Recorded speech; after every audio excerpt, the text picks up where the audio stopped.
नमस्कार दोस्तों, मेरा नाम है विजय कुमार। आप देख रहे हैं कॉमिक्स पिटारा चैनल को। तो चलिए दोस्तों, राज कॉमिक्स में सुपर कमांडो ध्रुव की इस शानदार कॉमिक्स को शुरू करते हैं, जिसका नाम है मैंने मारा ध्रुव को। तो आप देख सकते हैं इसका कवर पृष्ठ, जो कि कुछ इस तरह का है। तो चलिए इसकी शानदार स्टोरी को हम शुरू करते हैं। सुपर कमांडो ध्रुव मारा गया, एक महान कथा का अंत हो गया। मुसीबतों को खुशहाली में बदल देने वाला शख्स, मजबूरों और कमजोरों के बाजुओं की ताकत, जुल्म का कट्टर दुश्मन और अपराधियों का काल बनकर उनके मौत का फरमान लिखने वाली हस्ती आज आज चिता के उस पार जा चुकी है। कैसे मरा ध्रुव ये कोई नहीं जानता। ये खबर पूरी तरह से दबा दी गई है। जानता है तो सिर्फ एक शख्स, वो खलनायक या खलनायिका जिसने मारा ध्रुव को। पर वो है कौन, जानना मुश्किल ही नहीं, असंभव लगता है, क्योंकि हर बड़ा अपराधी ये दावा कर रहा है कि मैंने मारा ध्रुव को। ये सब झूठ बोल रहे हैं, बक रहे हैं, अपने आप को महान सिद्ध करना चाहते हैं। ध्रुव की जान इन हाथों ने ली है, ग्रैंड मास्टर रोबो के हाथों ने। जानना चाहते हो किस तरह? इस तरह हर खलनायक यही दावा कर रहा है, रोबो कड़ाक। लेकिन मुझ पर वार करने की कोशिश मत करो, मुझको तुम छू भी नहीं सकते। वैसे भी मैं तुम्हारा ना दुश्मन हूँ और ना ही दोस्त। कौन हो तुम? मैं हूँ कंकाल तंत्र, एक महान योद्धा। मेरा शौक है हर युग में जाकर उस युग के योद्धाओं को मात देना। मैं कहाँ से आया हूँ ये मैं बताने की कोशिश अगर करूँगा भी तो तुम समझ नहीं पाओगे। बस इतना जान लो कि मैं यहाँ पर आया था इस युग के महान वीर सुपर कमांडर ध्रुव को मात देने, उस शौर्य की जीती जागती मूर्ति को मात देने जिसको आज तक कोई झुका नहीं पाया। लेकिन मेरे यहाँ पर पहुँचने से पहले ही वो अजय योद्धा मारा गया। और मैं ये जानना चाहता हूँ कि किसने मारा ध्रुव को। वैसे तो हर छोटा मोटा खलनायक भी ये दावा कर रहा है, लेकिन इस युग में सिर्फ 8 ही ऐसे महाखलनायक हैं जो ये काम करने की क्षमता रखते हैं, और तुम उनमें से एक हो, ग्रैंड मास्टर रोबो। मैंने एक अपराध अदालत बिठाई है, जिसमें हर महाखलनायक अपना दावा पेश करेगा। सच झूठ का फैसला मैं करूंगा, और जिसका दावा सही पाया जाएगा उसको मैं दूंगा पूरी पृथ्वी पर राज्य करने की शक्ति। वो बनेगा परम खलनायक। तुम दो को शक्ति और मुझे मेरी शक्तियों के सामने तुम्हारी पृथ्वी की सारी शक्तियां तुच्छ है। मैं कुछ भी कर सकता हूँ, दौलत के ढेर लगा सकता हूँ, सोना एक इशारे में किसी भी चीज़ को हवा में मिला सकता हूँ। कड़ाक तुमको भी बस समझ गया। मैं चलने को तैयार हूँ, फिर आओ, बाकी खलनायक हमारा इंतजार कर रहे हैं। दुर्गम पहाड़ी की वो चोटी जहाँ पर हेलीकॉप्टर तक नहीं जा सकता था, बादलों और कुहासों से ढकी हुई वो चोटी, और उसी चोटी के एक गुफा के अंदर बैठी थी कंकाल तंत्र की क्राइम कोर्ट, जिसमें मौजूद थे इस दुनिया के 8 महानतम खलनायक, और मौजूद थे पूरी दुनिया के माफिया बॉस, जो सिर्फ उसी महाखलनायक की अधीनता स्वीकार करने को तैयार थे जिसने ध्रुव का खात्मा किया था। सभी बेताब थे अपने आप को ध्रुव का हत्यारा सिद्ध करने के लिए, ताकि पा सकें परम खलनायक का खिताब और हासिल कर सकें पूरी दुनिया पर राज्य करने की शक्ति। शांति हर महाखलनायक को अपना पूरा पक्ष प्रस्तुत करने की इजाज़त दी जाएगी, और उनसे जिरह करेगा मेरा रोबोट बायोट्रॉन। इसके अंदर पूरी पृथ्वी की सारी जानकारी भरी हुई है, इसलिए सावधान, तुम्हारे किसी भी झूठ को ये तुरंत पकड़ सकता है। अब मैं प्रथम महाखलनायक को अपने शौर्य गाथा सुनाने के लिए आमंत्रित करता हूँ, श्रीमान ध्वनिराज। पहली गवाही, मैंने मारा ध्रुव को। गुफा में शांति छाई को एक खरखराती मशीनी आवाज़ ने भंग किया। श्रीमान ध्वनिराज, हमने आपके द्वारा पहले से ही दिए गए लिखित बयान को पढ़ लिया है, फिर भी हम आपके मुख से आपकी शौर्य गाथा का विवरण सुनना चाहते हैं, ताकि इस सभा में उपस्थित सभी खलनायक आपके पराक्रम को जान सके। बताइए, आपने महान योद्धा ध्रुव का अंत कैसे किया? अपनी पराध्वनि यानी अल्ट्रासोनिक तरंगों से। ध्वनिराज का एक बार भी नहीं सह सका वो हाड़ मांस का शैतान। लेकिन मेरी कहानी बहुत पहले से शुरू होती है, कई महीनों पहले से। तब से जब मैं नारका जेल से रिहा हुआ। राजनगर को अपनी ध्वनि तरंगों से धूल में मिलाने की धमकी देकर 50 करोड़ रुपए हासिल करने का मेरा प्लान धूल में मिल चुका था। मेरी अल्ट्रासोनिक तोप अब किसी कबाड़ घर की शोभा बढ़ा रही थी, और ये सब सिर्फ एक शख्स के कारण हुआ था, सुपर कमांडो ध्रुव के कारण। मेरे दिल में धधकती बदले की आग की लपटें आसमान को छू रही थी, लेकिन मैंने उस बदले की भावना को थोड़े समय के लिए दबा लिया, क्योंकि उस वक्त मुझे अपने लिए एक शक्तिशाली अल्ट्रासोनिक ब्लास्टर का निर्माण करना था। उसके लिए मुझे ज़रूरत थी पैसों की, और पैसे मिलते हैं बैंक में। आज बैंक में कितना कैश मंगाया है गद्रे? 30 लाख रुपए सर। 2-3 दिनों का काम हो जाएगा इससे, लेकिन 2-3 दिनों का काम 2-3 मिनटों में हो जाना था। छनाक, मेरा गिलास टूटा कैसे? बचिए सर, टेबल भी टूट रही है। कर। मैनेजर और गद्रे की भयभीत नजरें चारों तरफ घूमकर एक अजीबोगरीब वस्तु पर चिपक कर रह गई। चमगादड़, और वो भी दिन में। वे सब इतना ही कह पाए क्योंकि तभी चमगादड़ों की पूरी फौज ने धड़धड़ाते, या कहिए कड़कड़ाते हुए बैंक के अंदर प्रवेश कर गए, और पूरे बैंक में कहर टूट पड़ा। मजबूत दीवारें ताश के पत्तों की तरह ढहने लगी। ये कमाल था उन चमगादड़ों के गले से निकलती प्राकृतिक अल्ट्रासोनिक तरंगों का। धड़ाम, जिन तरंगों को मैंने उन चमगादड़ों के गलों में एक छोटा सा यंत्र फिट करके घातक और विस्फोट स्तर का बना दिया था। और उन घातक तरंगों के सम्मिलित हमले के सामने बैंक लॉकर का मोटा स्टील दरवाजा भी नहीं टिक सकता था। 30 लाख रुपए के नोट अब खुले में पड़े हुए थे। उनको मेरा इंतजार था, और मेरे आदमियों के हाथों में थमे बैगों का। मैं अपनी बेशकीमती चमगादड़ों को बॉक्स के अंदर बंद करने में व्यस्त हो गया, और मेरे आदमी नोटों को संभालने में। इस सारी प्रक्रिया में सिर्फ 3 मिनट लगे होंगे, लेकिन इतना समय शायद काफ़ी था उस मुसीबत को मेरे सर पर टूटने के लिए। तर ये मैं नहीं समझ पाया कि सुपर कमांडो ध्रुव हर घटनास्थल पर इतनी जल्दी कैसे पहुंच जाता है। इस बार भी नहीं समझ पाया। सुपर कमांडो ध्रुव, हाँ ध्वनिराज, तुम नारका जेल में 2 साल रहकर भी सुधर नहीं सके, इसलिए इस बार मैं ऐसा इंतजाम करूंगा कि तुम बूढ़े होने से पहले नारका जेल से बाहर ना निकल सको। तड़ाक। ध्रुव एक आश्चर्यजनक इंसान था, फुर्तीला, शक्तिशाली और बुद्धिमान। विपरीत परिस्थितियों में भी मौत को छकाने वाला इंसान, लेकिन था तो फिर भी वो एक इंसान ही। फायर, मेरा ख्याल गलत था। तर तर तर तर, वो इंसान नहीं था। कोई भी इंसान गोलियों के उस बौछार से बच नहीं सकता। तर तर तर तर तर तर तर तर। गोलियां एक बार चलनी जो बंद हुई, धड़ाक, तो फिर ना चल पाई। बंदूकें हाथों से छूट चुकी थी, और गोलियों की जगह अब ध्रुव के वार हवा में उड़ रहे थे। धाड़। कुछ क्षणों तक मैं भी भौचक्का सा उस अद्भुत फाइटर के बिजली जैसे वारों को देखता रह गया। मैं समझ गया था कि मेरे पास पैसे लेकर भागने के लिए सिर्फ 1 मिनट का समय है, क्योंकि मेरे आदमी इससे ज़्यादा देर तक ध्रुव के सामने टिक नहीं सकते। मेरा ख्याल फिर गलत था। मेरे आदमी सिर्फ 23 सेकंड तक ठहर सकें। धाड़। जरा सुनो तो ध्वनिराज, तुम्हारे खाते में जितना पैसा है उससे कहीं ज़्यादा तुम निकाल कर ले जा रहे हो। धम। अब पुलिस को यहाँ पर आने तक तुम चुपचाप पड़े। धम। इससे ज़्यादा वो ना बोल सका, क्योंकि मेरी बैकअप यूनिट तैयार थी, और जब तक ये वायुसेना मेरे पास थी तब तक मुझे कोई भी छू नहीं सकता था,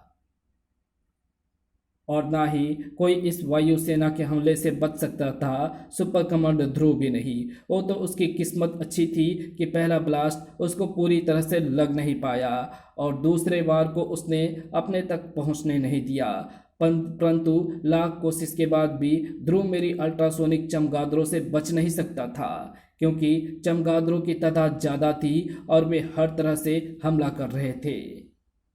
कड़ूं। ध्रुव जैसा विलक्षण योद्धा भी कुछ देर तक तो उनका सामना कर सकता था, लेकिन इस बार उसकी मौत निश्चित थी। कर। दिल तो यही चाहता था कि मैं वहां पर रुककर ध्रुव की मौत का दिलकश नज़ारा देख सकूं, लेकिन मेरे पास उस सुनहरे दृश्य को देखने का वक्त नहीं था। अब पुलिस किसी भी समय वहां पर आ सकती थी। मेरे आदमी भी होश में आ गए थे। मैं पैसा लेकर बैंक से भाग निकला और अपने अल्ट्रासोनिक लॉन्चर को बनाने की तैयारी में जुट गया।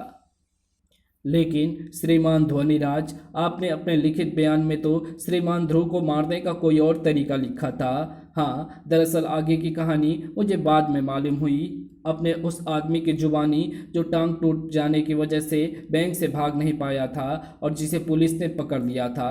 ओह, समझाइए, आगे सुनाइए। मेरी चमगादड़ की फौज का हमला तो भीषण था ही, लेकिन उनका मुकाबला करने वाला भी उतना ही भीषण था। कभी ध्रुव चमगादड़ों पर भारी पड़ जाता और कभी चमगादड़ ध्रुव पर हावी हो जाते।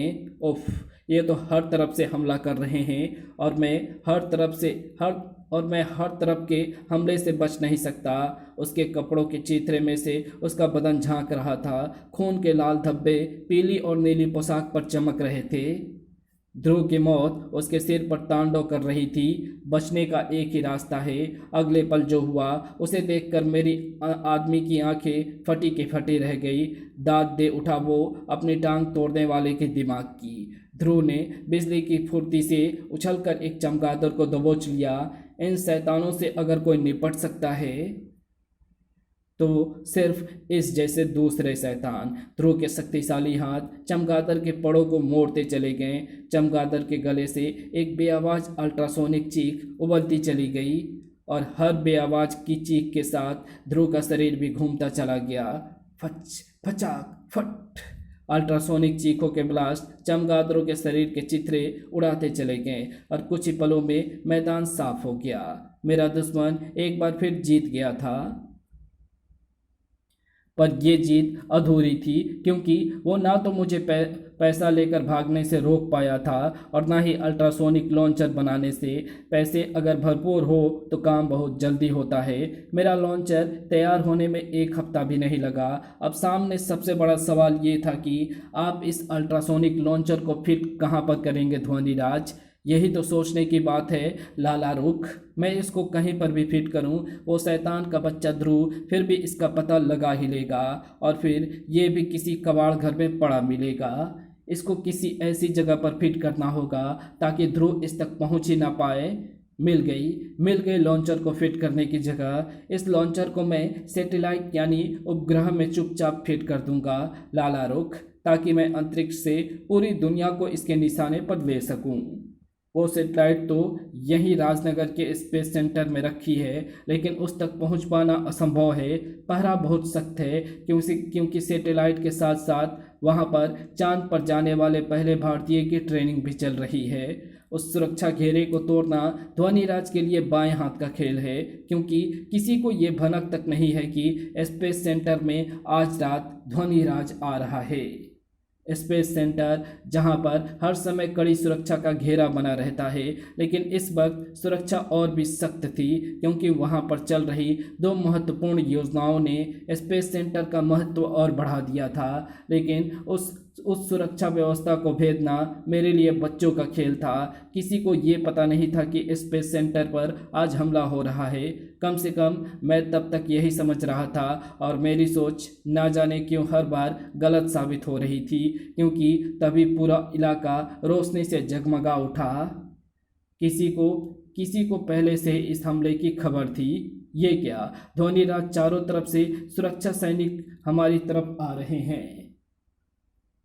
जरूर कहीं पर कोई अलार्म बज उठा है। तुम लोग सैनिकों को उलझाओ, तब तक मैं अपना काम करके आता हूँ। मेरे आदमी सुरक्षा कर्मियों से भिड़ गए, तड़ तड़ तड़ तड़ तड़, और मैं इस अफरा तफरी का फायदा उठाकर स्पेस सेंटर के अंदर भाग लिया, उस सैटेलाइट की तलाश में जिसमें मुझे अपना अल्ट्रासोनिक लॉन्चर फिट करना था।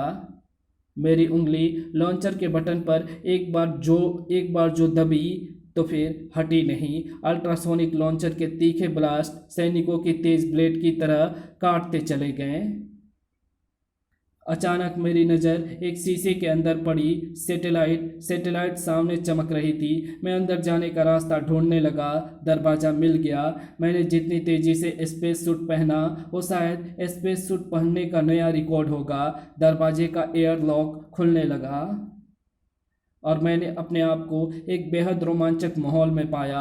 वो स्थान शायद एक प्रयोगशाला थी और उसके अंदर चांद की सतह का हूबहू माहौल बनाया गया था। उबड़ खाबड़ सतह, काले अंतरिक्ष में चमकते सितारे और पूरा वैक्यूम, यानी हवा का कहीं नामो निशान तक नहीं।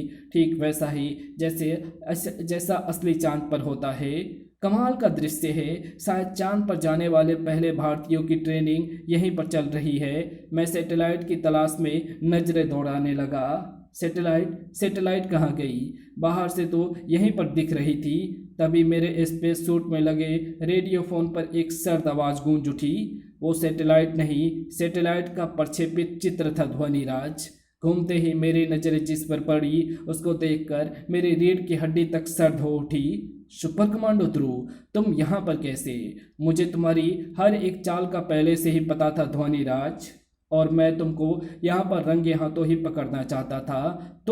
तुमको कैसे पता था? उस चमगादड़ के जरिए जो मैंने बैंक में पकड़ा था, उस पर एक माइक्रो ट्रांसमीटर चिपका कर मैंने उसे छोड़ दिया था। मुझे मालूम था कि वो उड़कर वो अपने घर ही वापस जाएगा, उसका घर यानी तुम्हारा अड्डा, और उस ट्रांसमीटर के जरिए तुम्हारी हर एक बात मेरे कमांडो हेडक्वार्टर के ट्रांसमीटर पर रिसीव हो रही थी। और मैं उस काम को पूरा करूंगा जो बैंक में अधूरा छूट गया था। वो मुझसे कई मीटर की दूरी पर खड़ा हुआ था। मैं समझ नहीं पाया कि एकाएक इतनी लंबी छलांग उसने कैसे लगा दी। क्या ध्रुव में कोई सुपर पावर आ गई है? ओह, समझा, ये लेबोरेटरी चांद का प्रतिरूप है, इसलिए यहाँ की गुरुत्वाकर्षण शक्ति भी चांद जैसी ही है। पृथ्वी की गुरुत्वाकर्षण शक्ति का छठा भाग। इसका मतलब ये हुआ कि मैं भी ऐसी छलांग, मैं संभल भी नहीं पाया था कि मुझ पर दूसरी टक्कर आ लगी। अल्ट्रासोनिक लॉन्चर मेरे हाथ से छूटकर दूर जा गिरा और मेरा बदन उस वैक्यूम में उड़ता हुआ चट्टानों से जा टकराया। उफ, अगर मेरे स्पेस सूट में नुकीली चट्टानों से एक छेद भी हो गया तो इस वैक्यूम में मेरे शरीर के चीथड़े उड़ जाएंगे। लॉन्चर को सैटेलाइट में फिट करने का मेरा प्लान तो धूल में मिल ही चुका था, लेकिन उसके साथ साथ मैंने ध्रुव को भी उसे कृत्रिम चांद की धूल में मिलाने की ठान ली थी। मेरे सिर पर पागलपन सवार हो चुका था। मेरे हाथ मशीन की तरह चल रहे थे और हथौड़ी की तरह वार कर रहे थे, लेकिन ध्रुव की भी सारी जिंदगी इन्हीं दांव पेचों के साथ गुजरी थी। मैं उससे सीधी फाइट में कभी नहीं जीत सकता था। अब अगर तुमने जरा सी भी हरकत की तो ये नुकीला पत्थर तुम्हारे स्पेस सूट में घुस जाएगा ध्वनिराज, और उसके बाद तुम जानते ही हो कि क्या होगा। मैं हार मानने ही वाला था कि तभी मेरी नज़र एक चीज़ पर पड़ी और मैंने एक ज़बरदस्त खतरा मोल ले लिया। अल्ट्रासोनिक लॉन्चर मेरे हाथ में आ गया और मेरे हाथ बटनों पर दबते चले गए और मेरा अल्ट्रासोनिक ब्लास्ट ध्रुव के स्पेस सूट में छेद करता हुआ पीछे चट्टान से जा टकराया। मेरे स्पेस सूट के रेडियो पर एक चीख गूंज उठी, सुपर कमांडो ध्रुव की आखिरी चीख। पहले उसके स्पेस सूट के चीथड़े उड़े और फिर उसकी नसों में दौड़ता खून अपने रक्त दाब के कारण नसों को फाड़कर बाहर टपकने लगा। उसके पूरे बदन की नसें गुब्बारे की तरह फट रही थी। कुछ देर तक तो फिर भी वो जवान सीधा खड़ा रहा और फिर उसके मुंह से खून की एक तेज उल्टी उबली और धीमी गति से गिरता उसका शरीर उस कृत्रिम चांद की सतह से जा टकराया। ध्रुव का बदन मेरे दुश्मन का बदन अपने ही खून में सरोबार मेरे सामने मृत पड़ा हुआ था। इससे ज़्यादा खूबसूरत दृश्य मैंने अपनी ज़िंदगी में कभी नहीं देखा, कभी नहीं। फिर अपना लॉन्चर तान कर लाशें बिछाता हुआ मैं बाहर भाग लिया। जो काम मैं सोचकर स्पेस सेंटर गया था उससे कई गुना काम मेरे हाथों से हो गया था। सुपर कमांडो ध्रुव मेरे हाथों से मारा जा चुका था। कुछ पलों तक कोर्ट में सन्नाटा छाया रहा और फिर रोबोट के गले से एक हल्की सी खरखराहट उभरी। स्वामी कंकाल तंत्र, इसकी बैंक डकैती एवं स्पेस सेंटर पर हमले की कथा तो सच है। ये घटनाएं पृथ्वी के कई समाचार माध्यमों में आई थी, पर इनका श्रीमान ध्रुव को मारने का दावा झूठा था। मेरा मेरा दावा झूठा है? क्या बकता है टीन के डिब्बे। अभी तेरा पुर्जा पुर्जा हवा में उड़ा दूंगा। इसको तो मैं दोबारा जोड़ दूंगा, लेकिन अगर तुम्हारा पुर्जा पुर्जा उड़ गया तो उसे कोई नहीं जोड़ पाएगा। बोलो बायोट्रॉन। श्रीमान ध्वनिराज के अनुसार इन्होंने ध्रुव पर वैक्यूम यानी निर्वात में पराध्वनि तरंगों से वार किया, जो कि ये कर ही नहीं सकते थे, क्योंकि अल्ट्रासोनिक तरंगे ध्वनि तरंगों का ही एक रूप है और ध्वनि तरंगों को चलने के लिए गैस, तरल या ठोस किसी न किसी माध्यम की जरूरत पड़ती है। कोई भी ध्वनि तरंग वैक्यूम यानी निर्वात में चल ही नहीं सकती। इसलिए श्रीमान ध्वनिराज का दावा खारिज किया गया। झूठा, मक्कार, ये मारेगा ध्रुव को। ध्रुव छींक भी दे तो ये चांद पर ही जाकर गिरेगा। ध्वनिराज, तुम्हारा फैसला मैं बाद में करूंगा। फिलहाल तुम अग्निद्वार के उस पार जाकर इंतजार करो। बायोट्रॉन, अगले गवाह महाखलनायक को बुलाओ। महाखलनायक बौना वामन कृपया गवाही देने पधारें। दूसरी गवाही, मैंने मारा ध्रुव को। श्रीमान बौनावामन, आपने सुपर कमांडो ध्रुव को कैसे मारा? वो तो बेचारा खेल खेल में मारा गया। दरअसल मुझसे पंगा खुद ध्रुव ने लिया था। मैं नारका जेल से भागा तो उसने मुझे दोबारा नारका जेल पहुंचा दिया। मैं दोबारा वहां से भाग निकला। मेरा सारा सेटअप खत्म हो गया था। उसे दोबारा बनाने के लिए मुझे नशीली दवाओं का घटिया धंधा करने को मजबूर होना पड़ा। मेरा प्लान शुरू हुआ राजनगर नेशनल फॉरेस्ट के एक विशालकाय खोखले तने वाले पेड़ से, जिसके अंदर मैं स्मगल करके मंगाई हुई हीरोइन के पैकेट रखता था। नशीली दवाएं रखने के लिए सबसे ज़्यादा सुरक्षित जगह और कोई हो ही नहीं सकती थी। और उसके साथ साथ मैंने एक कंपनी खोली जो शहर के बड़े बड़े शोरूम में बूतों यानी मैनेक्विंस बड़े ही सस्ते भाव पर सप्लाई करने का काम करती थी। उसकी रख रखाव का जिम्मा भी मेरी कंपनी ने ले रखा था। ऊपर से देखने में वे बूथ आम मैनेक्विन जैसे ही थे, लेकिन अंदर से उनकी छातियां खोखली थी और उनमें भरे थे हीरोइन के पैकेट। हर मैनेक्विन के लिए रोज एक कोड वर्ड सेट किया जाता था और ये कोड वर्ड मैं अपने ग्राहकों को पैसे लेकर बताता था। एक कोड वर्ड एक बार बूथ के कान में फुसफुसाने पर एक पैकेट बूथ के हाथ में आ जाता था। नशीली दवा हीरोइन का पैकेट धंधा जोरों पर चल रहा था। नोट बरस रहे थे और किसी को जरा सा भी शक नहीं था। गड़बड़ बारिशों से शुरू हुई। पेड़ के अंदर रखे कुछ पैकेट फट भी जाते थे और उनमें से नशीली दवाएं निकलकर पेड़ के तने द्वारा सोख ली जाती थी। एक तो ये गरीबी में आटा गीला हो रहा था और ऊपर से वो अजीबो गरीब जंगली।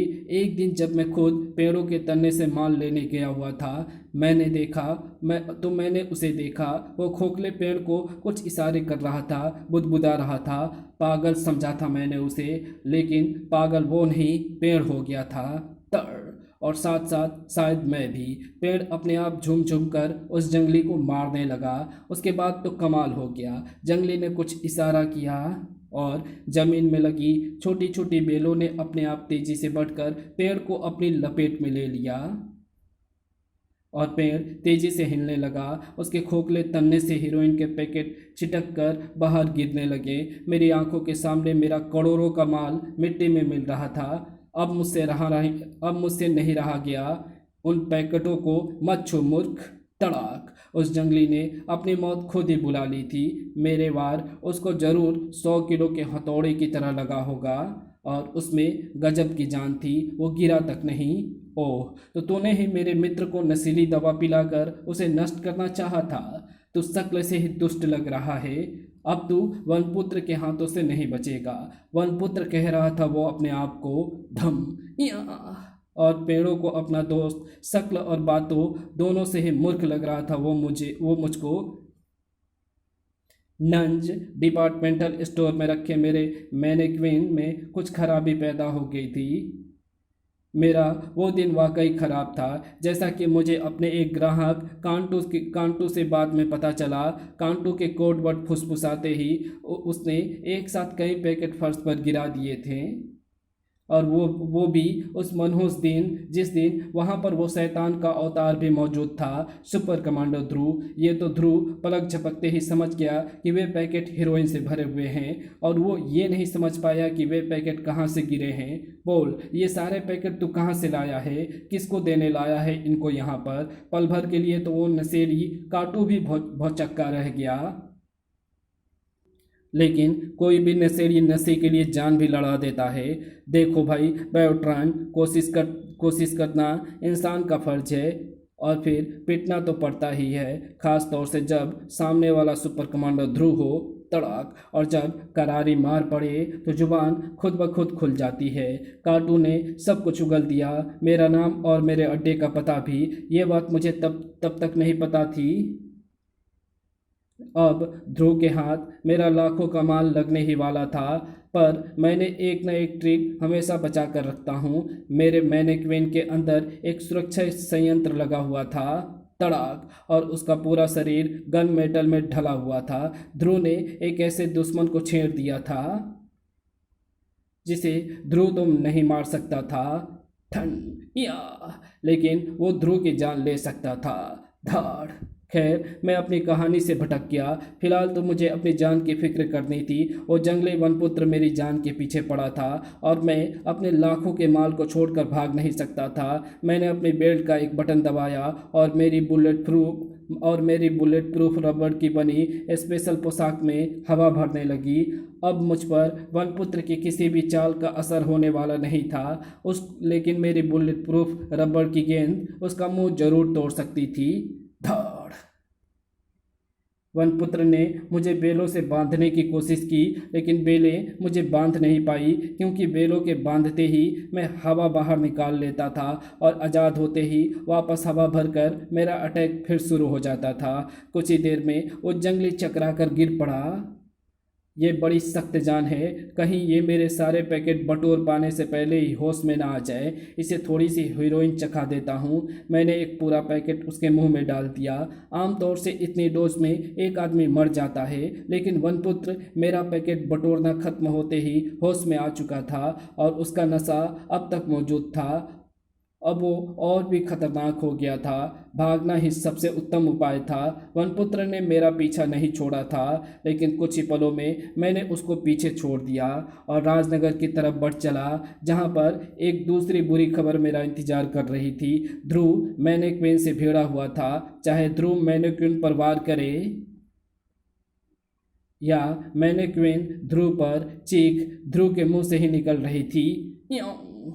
ये पूरा धातु का बना हुआ है, इसलिए इस पर वार करने का मतलब अपना ही हाथ तोड़ना है। लेकिन इस धातु के ठोस शरीर में भी एक कमजोरी है, इसके शरीर के अलग अलग अंगों के जोड़।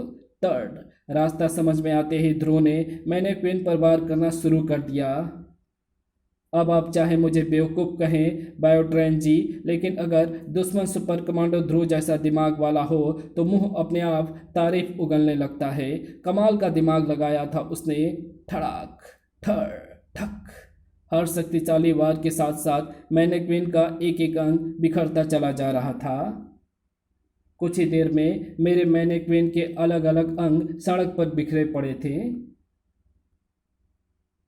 अब काटू को भी अपनी मौत सामने नजर आ रही थी, लेकिन अभी मौका था भागने का। वो तेजी से एक तरफ भागा, लेकिन भाग नहीं पाया, क्योंकि अब उसके पैर जमीन पर नहीं थे।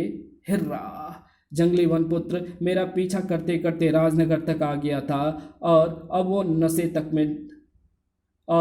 अब तक नशे में था। आगे बढ़ो, तबाही फैला दो। आगे का घटनाक्रम देखने से पहले काटू बेहोश हो चुका था, लेकिन तब तक मैं अपने अड्डे पर पहुंच चुका था, और वहां पूरा दृश्य मुझे अपने वीडियो स्क्रीन पर दिख रहा था, अपने मैनेक्विन की आंखों में फिट वीडियो कैमरे के जरिए। ध्रुव शायद उस जंगली को पहले से ही जानता था। वनपुत्र, क्या कर रहे हो? रुक जाओ। लेकिन वनपुत्र हीरोइन के नशे में मस्त था। वो भला ध्रुव को क्यों पहचानने लगा? तड़ाक!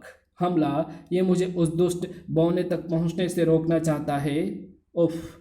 ये इस समय होश में नहीं है, मुझे पहचान तक नहीं रहा है। ऊपर से ये जड़ें मुझको बांधने के लिए बढ़ी चली आ रही है और इन जड़ों को रोक पाने का कोई रास्ता समझ में नहीं आ रहा है। एक रास्ता है। अब सोचो बायोट्रॉन जी, वो रास्ता क्या हो सकता है? नहीं समझ पाए ना? अरे वो रास्ता अगर हम तुम सोच सकते तो हमारा नाम सुपर कमांडर ध्रुव हो जाता। कमाल का रास्ता सोचा था पट्टे ने। ये जड़ें वनपुत्र की आवाज़ और इशारों के हाथों के इशारों के आदेश मानती है। अगर मैं इन इशारों को ही रोक दूं तो ये जड़ें अपने आप रुक जाएंगी।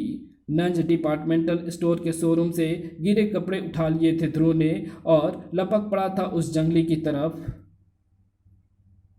जंगली था तो बहुत शक्तिशाली, लेकिन ध्रुव में भी शक्ति के साथ साथ फुर्ती भी थी। वनपुत्र के वारों को छकाते हुए उसने उसके मुंह पर रुमाल कसकर बांध दिया। वनपुत्र की आवाज़ बंद हो गई और इससे पहले कि वनपुत्र अपने हाथों से रुमाल हटा पाता, ध्रुव ने उसके हाथों को फौलादी शिकंजे में जकड़ दिया। अब वनपुत्र बेबस था, लेकिन ये घटनाक्रम मेरी पसंद के विपरीत था, क्योंकि इस वक्त वनपुत्र नशे की हालत में ध्रुव की जान ले सकता था और इससे ज़्यादा खुशी की बात मेरे लिए कोई हो ही नहीं सकती थी। इसलिए मुझे तो वनपुत्र का साथ देना ही था। क्यों सही ना भाई बैट्रॉन? आगे बोलिए श्रीमान बोनावावन। बड़े रूखे रोबोट हो यार। हाँ, तो मुझे वनपुत्र की मदद करनी थी और ये तो मैं 25 बार बता चुका हूँ। बोनावावन एक ना एक ट्रिक बचा कर रखता है। मेरे मैनेक्विन का हर अंग अपने आप में एक स्वतंत्र यूनिट थी और उन अंगों ने ध्रुव को कसकर दबोच लिया था। बड़ी मज़ेदार लड़ाई हो रही थी बायोट्रॉन। ध्रुव एक अंग को दूर झटकाता था तो अगले ही पल वो अंग उछलकर फिर उसके ऊपर वार कर बैठता था। ये मैनेक्विन तो बहुत खतरनाक है। वैसे भी अगर वो नशेड़ी मुझे ना बताता तो भी मैं अपने आप समझ जाता कि ये भूत वोनावान के ही बनाए हुए हैं। ऐसा काम सिर्फ वही कर सकता है। ऐसे मैनेक्विन शहर में कई जगह पर लगे होंगे। उनको अलग अलग रोक पाना असंभव है। इनको रोकने का एक सीधा सा तरीका है वोनावान को ढूंढना और उससे इन भूतों को नष्ट करवा देना। लेकिन अभी तो मैं इन अंगों से ही छूट नहीं पा रहा हूँ और मुझे वनपुत्र को भी तबाही फैलाने से रोकना है। एक रास्ता समझ में आ रहा है कि मैं इन अंगों को और वनपुत्र को आपस में लड़ा दूं। ये दोनों एक दूसरे को तबाही फैलाने से रोकेंगे। तब तक मैं वोनावान के अड्डे पर पहुंचकर उसको इन मैनेक्विन्स को नष्ट करने पर मजबूर कर दूंगा। ध्रुव के सधे हुए झटकों से मैनेक्विन्स के अंग एक एक करके जोड़ते चले गए। ध्रुव के सधे हुए झटकों से मैनेक्विन्स के अंग एक एक करके उड़ते हुए वनपुत्र के बदन से जा चिपके और दोनों में एक भीषण कसमकस शुरू हो गई। पर मैं वो मनमोहक युद्ध नहीं देख सका क्योंकि मेरा सारा ध्यान ध्रुव पर था। उस नशेड़ी ने मुझे वोनावान के अड्डे का पता बता दिया है। मुझे उस तक पहुंचने में ज़्यादा समय नहीं लगेगा। सारा मामला गड़बड़ हो गया था। ध्रुव को मार पाना तो दूर, अब वो मेरी तरफ आ रहा था। समय बहुत कम था। ये तो भला हो कि मैं एक न एक ट्रिक हमेशा बचा कर रखता हूँ और मेरी इस बार की ट्रिक बस पूछो नहीं बायोट्रॉन, बहुत भयानक थी। ध्रुव समझ रहा था कि वो मेरे अड्डे में चुपचाप पहुंच रहा है, लेकिन चप्पे चप्पे पर लगे वीडियो कैमरे मुझे उसकी हर हरकत की खबर दे रहे थे। वो ठीक वहीं पर आ रहा था जहां पर मैं उसका इंतज़ार कर रहा था। वेलकम मिस्टर सुपर कमांडो ध्रुव, स्वागतम, खुश आमदीद वोनावान। आखिरकार मैंने तुमको ढूंढ ही लिया। अब तुम मुझसे बचकर भाग नहीं सकते। गलत, क्योंकि अब तुम बचकर नहीं भाग सकते। ध्यान से देखो कि इस वक्त तुम कहाँ पर खड़े हो। इस वक्त तुम वोनावान के प्रिय खेल सांप सीढ़ी पर खड़े हुए हो और ये पूरी सांप सीढ़ी चुंबकीय लोहे की बनी हुई है जिसने तुम्हारे जूते को चिपका कर रखा हुआ है। दरअसल यहाँ पर आते समय कॉरिडोर में फैला हुआ लोहे का चूरा तुम्हारे जूतों के सोल में चिपक गया है और उसी ने तुम्हारे पैरों को जकड़ रखा है। तुम हिल नहीं सकते। न न न न, जूतों को उतारने की कोशिश मत करना। इस लोहे की बनी सांप सीढ़ी में तेज करंट दौड़ रहा है। तुम्हारे जूतों के सोल ने ही तुमको करंट लगने से बचाया हुआ है। पर घबराओ मत, मैं खेल में बेईमानी नहीं करता। तुमको 100 तक यानी मुझ तक पहुंचने का पूरा मौका मिलेगा। देखो, तुम्हारे बगल में डॉट धंसी हुई है। उस डॉट से तुमको उस घूमते चक्र पर निशाना लगाना है। जिस नंबर पर डॉट धंसेगा, तुम्हारे पैरों के नीचे का प्लेटफॉर्म तुमको उतने ही घर आगे उछाल देगा। और ध्यान रहे, हर सांप वाले घर पर एक ऐसा भयंकर खतरा मौजूद है जिससे कोई नहीं बच सकता। तुम भी नहीं, यहाँ तक कि मैं भी नहीं। सांप के मुंह में गिरने का मतलब एक निश्चित मौत है। चलो खेल शुरू करते हैं। अगर मैं ये खेल खेलने से इनकार कर दूं तो मैं 10 मिनट बाद अपने सारे मैनेक्विन को शहर में तबाही मचाने के लिए छोड़ दूंगा। तुम्हारे पास मुझ तक पहुंचने के लिए सिर्फ 10 मिनट है। सुपर कमांडो ध्रुव। खेल से ज़्यादा जोरदार तो मेरे डायलॉग थे। ध्रुव के पास खेल खेलने के अलावा कोई चारा नहीं था। ठक, प्लेटफॉर्म ने ध्रुव को 4 घर आगे उछाल दिया। अब अगर मैं 2 पर निशाने लगा सकूं, निशाना 2 पर ही लगा, तो मैं 7 पर पहुंच जाऊंगा। और 7 पर सीढ़ी होती है। मैंने खेल एकदम परफेक्ट बनाया था बायोट्रॉन। नो बेईमानी। नीचे लगे एस्केलेटर यानी स्वचालित सीढ़ी ने ध्रुव को 26 नंबर पर निकाल दिया। ध्रुव का निशाना अचूक था। डॉटें धंसती जा रही थी और ध्रुव कभी उछलकर और कभी सीढ़ियों के रास्ते 100 नंबर की तरफ बढ़ रहा था। अब वो 71 नंबर तक आ गया था। अगला सांप 73 पर था। पर मैं जानता था कि डॉट 2 पर कभी नहीं धंसेगी। याद रखना बायोट्रॉन जी, सांप का मतलब खतरनाक घर है, लंबा वाला सांप नहीं। नहीं तो बाद में कहोगे कि आप तो झूठ बोल रहे थे श्रीमान वॉना वामन। हाँ, तो डॉट 4 नंबर पर आ धंसी और ध्रुव का बदन उड़ता हुआ 73 नंबर वाले सांप को पार करता हुआ 75 नंबर की तरफ बढ़ने लगा। वो 73 नंबर वाला सांप यानी मेरे आदमखोर वीनस मक्खी चूस पौधे को लगभग पार कर चुका था। लेकिन वोना वामन एक न एक ट्रिक बचा कर रखता है। ध्रुव का बदन हवा में ही लटका दिया मैंने। हे कमांडो, बुरा मत मानियो यार। तेरे जैसे खिलाड़ी हो तो थोड़ी बहुत बेईमानी तो करनी ही पड़ती है। अब मैं इस रस्सी को धीरे धीरे नीचे करूंगा ताकि मेरा भूखा अनमखोर पौधा तेरे एक एक अंक का मजा चबा चबा कर ले सके। ध्रुव का बदन धीरे धीरे नीचे आने लगा और भूखे पौधे का गुलाबी मुंह और फैल गया। वाह, क्या सीन है। ऊपर से मुझे उस सांप के अंदर लार की ऊपर से मुझे उस मुंह के अंदर लार की कुछ डोरियां साफ नजर आ रही थी। लेकिन बायोट्रॉन जी, तभी एक चिल्लाहट हवा में उभरी, रुक जाओ, और पौधे का मुंह बंद हो गया। वो दुष्ट जंगली वनपुत्र वहां तक आ गया था और उसका नशा भी उतर चुका था। वनपुत्र, हाँ मैं ध्रुव। तू तू यहाँ तक कैसे पहुँच गया रे जंगली? तुझे तो मेरे बूथ के अंगों ने पकड़ रखा था। तेरे लोहे के हाथ वनपुत्र पर भारी नहीं पड़ सकते क्योंकि वनपुत्र के तो लाखों हाथ हैं। मेरी एक एक जड़ों ने तेरे एक एक धातु के उड़ते अंगों को पकड़ लिया। नशा उतरने के बाद मुझे एक पेड़ ने बताया कि ये अंग मुझ पर एक लड़के ने फेंके थे। पेड़ ने बताया, मुझे तो लगता है कि तेरा नशा अभी तक नहीं उतरा है। लड़के का हुलिया सुनकर मैं तुरंत ही समझ गया कि वो लड़का सिर्फ मेरा मित्र ध्रुव ही हो सकता है।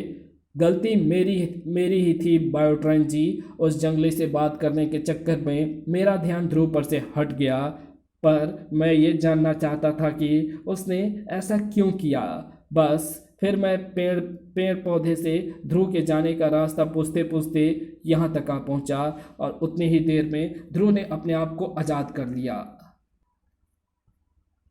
और इससे पहले कि मैं कोई ट्रिक चला पाता, ध्रुव का बदन हवा में उड़ता हुआ 100 की तरफ लपका। 100 की तरफ यानी मेरी तरफ। लेकिन बौना वामन तो एक ना एक ट्रिक बचा कर रखता ही है।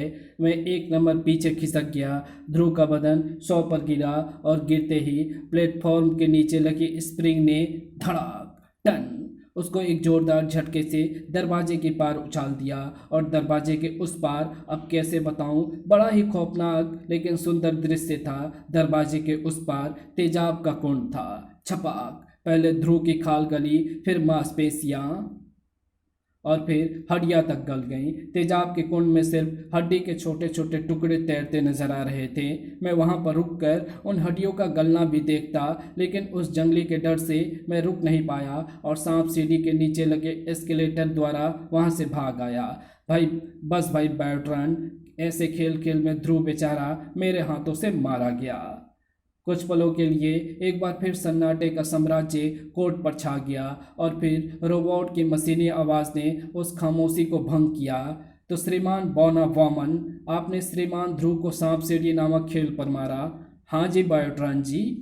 इनकी कथा में कुछ सच्चाई तो है स्वामी कंकाल तंत्र, जैसे भूत से श्रीमान ध्रुव का युद्ध, रहस्यमय वनपुत्र का राजनगर में तबाही फैलाना, परंतु सांप सीढ़ी, इस खेल के विषय में मेरे कंप्यूटर चिप्स में बहुत थोड़ी जानकारी भरी हुई है। स्वामी, जरा सांप सीढ़ी नामक खेल को कृपया दिखाइए। देखिए श्रीमान बोनावामन, यही होता है ना सांप सीढ़ी का खेल। हाँ, हूबहू ऐसा ही होता है भाई बायोट्रॉन। मुझे खेद के साथ कहना पड़ता है स्वामी कि श्रीमान बोनावामन का दावा सरासर झूठा है। झूठा? मेरा दावा झूठा? हाँ, आपने कहा था कि जब श्रीमान ध्रुव आप पर कूदें तो आप 100 नंबर पर खड़े थे, और जब वे कूदें तो आप एक घर पीछे सरक गए। लेकिन एक घर पीछे तो 99 होता है, और 99 पर सांप होता है। सांप यानी खतरा, और ऐसा खतरा जिससे आप भी नहीं बच सकते थे। तो मैं 2 घर पीछे हट गया होऊंगा, आगे बढ़ गया होऊंगा। अब मुझे इतना ध्यान थोड़े ही है। 2 घर पीछे हटने पर भी आपको 99 पार करना ही पड़ता, और आगे बढ़ने का मतलब तेजाब के कुंड में गिरना होता। आपका दावा दोनों तरफ से ही झूठा है। सच्चाई क्या है खलनायक बोनावामन? हाँ, ध्रुव की मुझ पर कूदने की बात सच है। फिर मैं एस्केलेटर द्वारा भाग निकला था। वहां पर कोई तेजाब का कुंड था ही नहीं। अब मैं तुमको वो ट्रिक दिखाता हूँ जो मैंने तुम्हारे लिए बचा कर रखी है। अग्निद्वार, इसके पार जाकर देखो कि वो ट्रिक क्या है। बायोट्रॉन, अगले गवाह को बुलाओ। अगली गवाही कुमारी ब्लैक कैट, कृपया गवाही देने पधारें। तीसरी गवाही, मैंने मारा ध्रुव को। कोर्ट में इस बार सन्नाटे के बजाय फुसफुसाहटें गूंज रही थी। ये तो हो ही नहीं सकता। सब जानते हैं ये ध्रुव की दोस्त है और हमारी दुश्मन। ये ध्रुव को क्यों मारेगी? शांति खलनायक को शांति। बायोट्रॉन, बयान शुरू कराओ। हाँ तो कुमारी ब्लैक कैट, आपने श्रीमान ध्रुव को कैसे मारा? मैंने उसे जानबूझकर नहीं मारा। उसका मरना एक दुर्घटना थी। वो मेरे हाथों गलती से मारा गया। उस दिन मैं अपने काम से लौट रही थी। रात का अंधेरा घिरने लगा था, सड़कें भी सुनसान थी कि तभी मुझे पीछे से एक जोरदार धक्का लगा। इससे पहले कि मैं कुछ समझ पाती, एक गाड़ी की घरघराहटें सन्नाटे में गूंज उठी। तेज हेडलाइट से मेरी आंखें पल भर के लिए चौधिया गईं। पलक झपकते ही लोहे के वे गर्म टुकड़े हवा में उड़ने लगे, जिनको सब लोग गोलियां कहते हैं। उस भागते आदमी के जिस्म में कम से कम 2 किलो लोहा तो धंस ही गया होगा। मैं तेजी से उसकी तरफ लपकी। कौन थे वे लोग? क्यों मारा उन्होंने तुमको? मैं पुलिस स्टेशन रिपोर्ट लिखवाने जा रहा था। ये सोने के स्मगलर हैं। किसके आदमी थे ये? किसके? आईजी राजन के। मेरे दिमाग में कई बम एक साथ फट पड़े, पर आगे वो कुछ नहीं बता पाया। वो मर चुका था। आईजी राजन और सोने का स्मगलर? यकीन नहीं होता, लेकिन मैंने नाम तो एकदम साफ सुना है। मुझे अपने शक की पुष्टि करनी होगी, और उसकी पुष्टि करेंगे गाड़ी में सवार वे हत्यारे। मेरे लिए जमीन पर चलने से ज़्यादा आसान छतों और मुंडेरों पर कूदना था। 3 किलोमीटर दूर धप, मैंने उस कार को जा पकड़ा। हाथ हिलाकर गाड़ी रुकवाने का समय नहीं था। और फिर वे गुंडे भी खतरनाक थे। किसी की भी जान लेना उनके बाएं हाथ का काम था, लेकिन मेरे लिए किसी की जान लेना चुटकी बजाने जैसा काम था। बड़ाम, दरअसल कुत्तों के साथ कुत्तों की बोली ही बोलनी पड़ती है। ये हमको कुत्ता कह रही है? इस 2 टके की छोकरी की ये हिम्मत! मुझे तो इसका बयान शुरू से ही झूठा लग रहा है। हाँ, सभी जानते हैं कि आईजी राजन से ज़्यादा ईमानदार पुलिस वाला कभी पैदा हुआ ही नहीं है। महाखलनायिका ब्लैक कैट, हम तुम्हारे आपत्तिजनक शब्दों पर पाबंदी लगाते हैं। तस्करों के लिए कुत्ता शब्द का प्रयोग ना किया जाए। ठीक है, आइंदा मैं कुत्ते को तस्कर नहीं कहूँगी। मैंने उन गुंडों को एक जगह पर इकट्ठा कर लिया। भागने की कोशिश तुम मत करना, तुम भाग नहीं पाओगे। अब बताओ, तुमने उस आदमी को क्यों मारा? बताओ। हमने किसी को नहीं मारा, तुमको गलतफहमी हुई है। मेरी उंगली में एक हरकत हुई, या एक से, और उस गुंडे की चीख चीख से सोए पड़े तक पेड़ कांप उठे। अब बताओ, तुमने उस आदमी को क्यों मारा? वो पहले हमारा आदमी था, फिर गद्दार बन गया। पुलिस के पास मुखबरी करने जा रहा था। हमको बॉस ने उसको मारने का ऑर्डर दिया, हमने मार दिया। मेरी आवाज़ गुस्से से कांप रही थी। तुम्हारा बॉस? कौन है तुम्हारा बॉस? हाँ, हमने बताया तो वो हमको मार। बता। आईजी राजन। खून मेरे सिर में चढ़ गया, मेरे दिमाग की नसें फटने लगी। मेरा शक यकीन में तब्दील हो चुका था। अपराधियों से मुझे वैसे भी सख्त नफरत है, लेकिन ऐसा पुलिस वाला जो अपराधी हो उसको तो मैं जिंदा छोड़ नहीं सकती। मैंने उन गुंडों को अपने साथ ले जाने की ठान ली। वे मेरे पास आईजी राजन के खिलाफ इकलौते सबूत थे, लेकिन इससे पहले कि मैं उनको अपने साथ ले जा पाती, रोशनी से मेरा बदन नहा गया। ब्लैक कैट, क्या हो रहा है यहाँ पर? एक जादुई आवाज़ हवा में तैर उठी। मेरा पूरा बदन सिहर उठा, डर से या रोमांच से, मुझे पता नहीं था। सुपर कमांडो ध्रुव की शख्सियत ही ऐसी थी। ये लोग कौन हैं? सोने के तस्कर। ओह, समझा। और तुमने इनको पकड़ा है? वाह, मैं उनको पुलिस स्टेशन ले जाता हूँ। मैं उन गुंडों को पुलिस स्टेशन जाने नहीं दे सकती थी। वहाँ पहुँच जाने पर उनकी जान खतरे में पड़ सकती थी। मैंने इनको पकड़ा नहीं है मिस्टर ध्रुव, ये मेरे आदमी है। ओह, तो अब तुम सोने की तस्करी करने लगी हो? तब तो मुझे तुमको भी पुलिस स्टेशन ले जाना पड़ेगा। तड़ाक। कोशिश कर लो मिस्टर ध्रुव, पर शर्त लगा लो, नाकामयाब रहोगे। ध्रुव के साथ कई समस्याएं थी, जैसे कि किसी की जान ना लेने की कसम और लड़कियों पर हाथ ना उठाने की कसम। लेकिन एक कमजोरी मेरी भी थी। सुपर कमांडो ध्रुव सभी की तरह मेरा भी आदर्श था, ताड़। मैं उस पर कोई घातक वार नहीं कर सकती थी, लेकिन इसके बावजूद भी मैं ये अच्छी तरह से जानती थी कि मैं ध्रुव से जीत नहीं सकती, क्योंकि ध्रुव के वार बचाने के अलावा बिना हाथ लगाए हराने के कई तरीके आते थे। फायर हाइड्रेट से निकली पानी के मोटी धार के भीषण धक्के ने मुझे पीछे उछाल दिया, और पलट कर वार कर पाने से पहले ही मैं ध्रुव की कैद में थी। मैंने सबसे पहले नज़र घुमाकर उन तस्करों की तरफ देखा। वे भाग चुके थे। अब ध्रुव से और लड़ने का कोई मतलब नहीं था। हमारी तुम्हारी लड़ाई खत्म ध्रुव, अब मैं यहाँ पर नहीं रुकूंगी, क्योंकि मुझे इन सोनों के तस्करों के बॉस को खत्म करना है। लेकिन जाते जाते तुमको एक बात बता देना चाहती हूँ, इस गैंग का लीडर तुम्हारा एक बहुत करीबी आदमी है। उसे बचा सको तो बचा लो। मेरा अगला कदम था आईजी राजन को ख़त्म करने का प्लान बनाना, और उसके लिए उसके घर पर नज़र रखना बहुत ज़रूरी था। उसके घर पर, यानी ध्रुव के घर पर। आखिर ध्रुव आईजी राजन का बेटा था। ध्रुव को कई सवालों के सागर में डूबता उतरता छोड़कर मैं अंधेरे में गुम हो गई।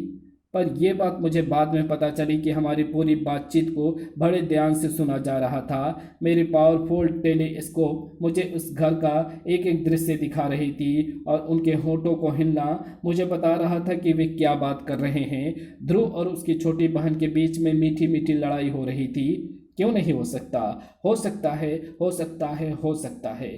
तो करके देख, मैं तेरी टांग तोड़ दूंगा। क्या हो सकता है भाई, और क्या नहीं हो सकता है, ज़रा मुझे भी तो बताओ। शाम के 7 बजे किस बात के लिए झगड़ा हो रहा है? पापा देखो ना, भैया रात रात भर बाहर रहता है, इसको घर पर रहने को बोलो ना, नहीं तो आज से मैं भी बाहर जाऊंगी रात भर के लिए। अक्ल के दुश्मन, मैं तो गश्त लगाने के लिए रात भर बाहर रहता हूँ। आज से मैं भी गश्त लगाऊंगी। तू किस लिए गश्त लगाएगी? तुम किस लिए गश्त लगाते हो? मैं गुंडे बदमाशों को पकड़ने के लिए गश्त लगाता हूँ, तो मैं भी उनको पकड़ूंगी। तू तू अरे, किसी ने हूँ करके डरा दिया तो घर वापस भागते नहीं बनेगा। क्यों, मैं डरपोक हूँ? कमज़ोर हूँ किसी से? अरे हाथ हिला भी दूँ तो 10-12 गुंडे तो ऐसे ही ज़मीन चाट जाएं। महागप्पी थी ध्रुव की बहन, और वो दून तीनी और वो धुन तीन की हाँकती ही रहती। अगर बीच में ना बोल उठता वो बहरूपिया आईजी राजन। अच्छा, खामा खा की बहस रहने दो, सर्दियाँ शुरू हो गई है, जरा फायर फ्लेक्स में आग जलाने का इंतजाम तो करवाओ। मैं यहीं बैठकर चाय पीऊँगा। मुझे धीरे धीरे आईजी राजन की दिनचर्या का पता चल रहा था।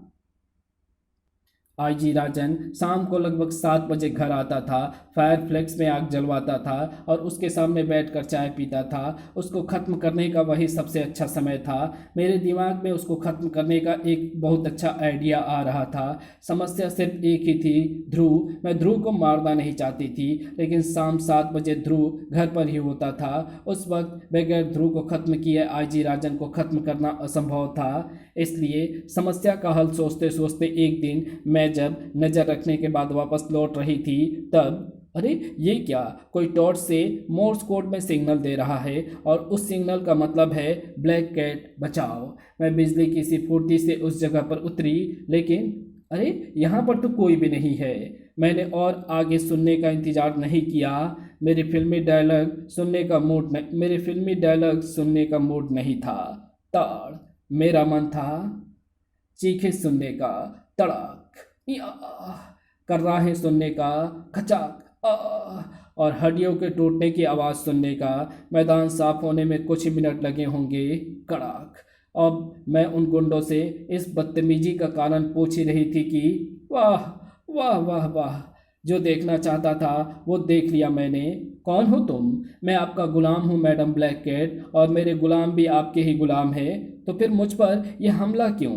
आपकी शक्ति को परखने के लिए मैडम। हम सब आईजे राजन के आदमी हैं। मैं गैंग का डिप्टी लीडर हूँ गोपाल। हम सब आत्मसमर्पण करना चाहते हैं पर कर नहीं सकते। क्यों? आत्मसमर्पण तो पुलिस के सामने ही किया जाता है और पुलिस का सबसे बड़ा अफसर ही हमारा बॉस है। अब बगैर उसके रास्ते से हटे हम आत्मसमर्पण भी नहीं कर सकते। अब अगर उसे रास्ते से हटा दें तो हम आत्मसमर्पण करने को तैयार हैं। मेरे दिमाग में तुरंत एक बिजली सी कौंध गई। शाम को 7 बजे ध्रुव को घर से बाहर करने का रास्ता मुझे समझ में आ रहा था। उस आईजी को तो मैं रास्ते से चुटकी बजाते ही हटा दूंगी, लेकिन उसके लिए तुमको मेरा एक काम करना पड़ेगा। एक डकैती डालनी पड़ेगी डायमंड एक्सचेंज सेंटर में शाम के 6:45 बजे। खबरदार कोई हिलने की कोशिश ना करे। डकैती डाले हुए 1 मिनट हो चुका था और मेरी बेसब्री बढ़ती ही जा रही थी। एक एक मिनट मेरे लिए भारी पड़ रहा था। खतरे का अलार्म तो निश्चित तौर से बज चुका होगा। ध्रुव अब तक क्यों नहीं आया? मेरी पलक आधे सेकंड के लिए झपकी होगी कि पूरा दृश्य ही बदल गया। धाड़! सुपर कमांडो ध्रुव घटनास्थल पर आ चुका था। प्लान के हिसाब से मुझे वहां से तुरंत आईजी राजन के घर की तरफ रवाना हो जाना था, लेकिन मैं ऐसा नहीं कर सकी। मंत्रमुग्ध हो गई थी मैं सुपर कमांडो ध्रुव की वो बेमिसाल एक्शन पैड फाइट देखकर। बिजली भी शायद उसकी फुर्ती के सामने मात खा जाती। और गोलियां तो उसके अगल बगल से ऐसे गुजर रही थी जैसे कि उसको पहचानती ही नहीं। अचानक मुझे ध्यान आया, उफ, मुझे तो आईजी राजन को ख़त्म करना है और मेरे पास ज़्यादा वक्त नहीं है। ध्रुव को अभी 1-2 मिनट का समय लगना था और आईजी राजन का घर डायमंड एक्सचेंज से ज़्यादा दूर नहीं था और उसको घर पर सिर्फ 2 सिपाही का मामूली सा पहरा था। उसकी नज़र बचाकर छत पर पहुंचना मामूली बात थी मेरे लिए, और छत पर पहुंचकर मुझे गुम हो जाना था फायर फ्लेक्स की चिमनी के अंदर। और चिमनी के अंदर पहुंचकर दीवार पर चिपका देनी थी डायमंड की छड़ें। 7 बजने ही वाले थे। आईजी राजन घर आ चुका था। घर के बाहर उसकी गाड़ी मैंने खड़ी देख ली थी। अब वो घर आकर फायर फ्लेक्स में आग जलवाएगा। आग की लपटें धीरे धीरे डायमंड तक पहुंचेंगी। डायमंड तपेगा और फिर एक धमाके के साथ फटेगा और उसी के साथ फट जाएगा आईजी राजन का शरीर। मेरा प्लान पूरा हो चुका था। अब धमाका होने से पहले मुझे वहां से बचकर निकलना था, लेकिन लाख सतर्कता के बावजूद भी कौन हो तुम? रुक जाओ। इसको छोड़ना मत राम सेवक, ये आईजी साहब के घर के अंदर से आई है। मुझे रोककर उन सिपाहियों ने अपनी जानों के साथ दुश्मनी मोल ली थी। खसाक। आईजी राजन की बेटी मुझे देख रही थी, लेकिन शायद डर के मारे वो चिल्ला तक नहीं पा रही थी। मैं वहां से बचकर भाग निकली, लेकिन सिर्फ 2 कदम तक। मेरा रास्ता रोककर खड़ी हुई थी। चंडिका, तुम यहाँ? हाँ, मैं तुमसे पूछने आई थी कि तुम यहाँ पर क्या करने आई हो। रिपोर्ट लिखवाने। चंडिका भी एक अनोखी लड़की थी। कौन थी ये तो मैं नहीं जानती थी, लेकिन थी तो वो अपराधियों के दुश्मन, और मैं भी एक अपराधी। उसको कुछ समझा पाने का मेरे पास समय नहीं था। वहां से जल्दी निकल भागना ही मेरा मुख्य मकसद था। तड़ाक। पर चंडिका का मुख्य मकसद तो मुझे रोकना था। मुझे नहीं मालूम था कि चंडिका ने ऐसी जबरदस्त फाइटिंग कहाँ से सीखी थी, लेकिन ये मैं समझ रही थी कि उससे साफ सुथरी लड़ाई लड़कर जीतना असंभव है। धड़। लगता है कि अब मुझे तेरी लाश पर से गुजर कर ही जाना होगा चंडिका। उसके लिए तुमको कम से कम 50 साल और इंतजार करना पड़ेगा ब्लैक कैट। उससे पहले मरने वाली नहीं हूँ। वैसे तुमको इतना इंतजार करने की ज़रूरत नहीं पड़ेगी। मैंने पहले ही ध्रुव को सिग्नल भेजकर यहाँ बुला लिया है। वो तुमको ज़्यादा अच्छी तरह से जानता है। वो आकर खुद ही पता कर लेगा कि तुम्हारे यहाँ पर आने का मकसद क्या है। धम। उसके यहाँ आने तक मैं यहाँ से उड़न छू। ब्लैक कैट, चंडिका, रुक जाओ। आवाज़ कानून पड़ते ही मेरे शरीर में फिर से सिहरन दौड़ पड़ी। ध्रुव एक और लड़ाई जीत कर वापस आ गया था। मुझे इस गोपाल ने सब कुछ बता दिया है ब्लैक कैट। तुमको जबरदस्त गलतफहमी हुई है। यह है सोने के स्मगलरों का बॉस आईजी राजन, यानी इलैया गोपाल राजन। इसके आदमियों ने हमारी और तुम्हारी लड़ाई के दौरान हुई सारी बातें सुन ली थी, और वही सुनकर इस आईजी राजन ने यह प्लान बनाया था। इस प्लान के जरिए इसके 2 दुश्मन एक साथ इसके रास्ते से हट जाते। एक आईजी राजन पुलिस राजन मेहरा और दूसरी ब्लैक कैट। उफ, इतनी बड़ी गलतफहमी, इतनी बड़ी मूर्खता। मेरा दिमाग चक्कर खा रहा था। सुन सब कुछ रही थी, पर समझ कुछ भी नहीं आ रहा था। मेरी लड़खड़ाती जुबान ने बड़ी मुश्किल से कुछ शब्द उगले। ध्रुव, अपने डैडी की जान बचा लो। फायरफ्लेक्स की चिमनी में डायमंड फिट है जो किसी भी समय फट सकता है। ध्रुव ने आगे कुछ भी सुनने का इंतजार नहीं किया। इसके दिमाग ने इतनी ही देर में सब कुछ समझ लिया होगा कि फायरफ्लेक्स में आग जल चुकी होगी और चिमनी काफ़ी गर्म हो चुकी होगी। अब उस रास्ते में अंदर नहीं जाया जा सकता। चंडिका का भी ना जाने क्यों अपनी जान खतरे में डालकर ध्रुव के पीछे लपकी। वो मुझे भी भूल चुकी थी। वो ध्रुव से काफ़ी पीछे थी। ध्रुव पहले फायरप्लेक्स तक पहुंचा होगा। उसके चिल्लाने की आवाज़ बाहर तक आई थी। पापा हटिए। बात समझाने का समय नहीं रहा होगा। उसके अपने पिता को एक तरफ धक्का दिया होगा, लेकिन शायद वो खुद हट नहीं पाया होगा। बड़ाम, क्योंकि धमाके के ठीक बाद पत्थर और ईंटों के टुकड़े के साथ ध्रुव का शरीर हवा में उड़ता हुआ बाहर आ गिरा। उस बेमिसाल इंसान का छत बिछत शरीर, जिसने हमेशा दूसरों का ही भला किया। मरते दम तक उसकी सांसें खामोश थी। बहता खून भी धीरे धीरे जमता जा रहा था। हर हरकत थम चुकी थी। सुपर कमांडर ध्रुव मर चुका था। मेरा पहले से ही घूमता दिमाग और चक्कर खाने लगा। बिना कुछ सोचे समझे मैं वहां से निकल भागी। घर आकर 4 दिनों तक बिस्तर पर पड़ी रही, लेकिन अखबारों में कुछ नहीं निकला। ध्रुव की मौत की खबर सेंसर कर दी गई थी, पर ऐसी खबरें दबती नहीं है। धीरे धीरे सबको पता लग गया कि ध्रुव मारा गया है। हर अपराधी दावा करने लगा कि ध्रुव को उसने मारा है, पर सच्चाई सिर्फ मुझे पता थी, और उसी सच्चाई को आज मैं इस कोर्ट में बयान कर रही हूँ। तो कुमारी ब्लैक कैट, आपने फायरफ्लेक्स में डायमंड विस्फोट की छड़ें फिट कर दी थी। वे धीरे धीरे गर्म हुई और फिर इतनी गर्म हुई कि वे फट गई, और उस धमाके से श्रीमान ध्रुव मारे गए। हाँ, ठीक ऐसा ही हुआ। स्वामी कंकाल तंत्र ब्लैक कैट का बयान 100% झूठा है। उन्होंने ध्रुव को नहीं मारा। डायनामाइट नामक विस्फोट आग में जलकर कभी नहीं फटता है। उसमें धमाका करने के लिए उसके अंदर एक पतीला डालकर पतीले में आग लगानी पड़ती है। दरअसल कोई भी बारूद सिर्फ आग में जलकर नहीं फट सकता। आग में वो बाकी की चीज़ों की तरह ही जलकर राख हो जाता है। ये बात तो हर वो बच्चा जानता है जो दिवाली नामक त्यौहार के दिन पटाखे नामक विस्फोटक छुड़ाता है।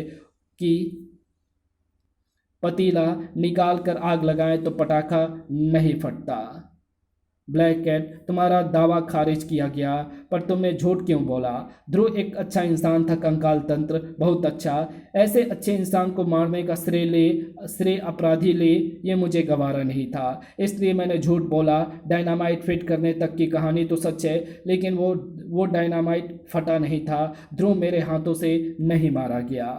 तुम भी अग्निद्वार के पार जाकर इंतजार करो ब्लैक कैट, तुम सबके झूठ का फैसला मैं एक साथ ही करूंगा। बायोट्रॉन, अगले गवाह को बुलाओ। डॉक्टर वायरस, पिप पिप, गवाही देने, पिप पिप। स्वामी, मेरी ऊर्जा पिप पिप खत्म हो रही है।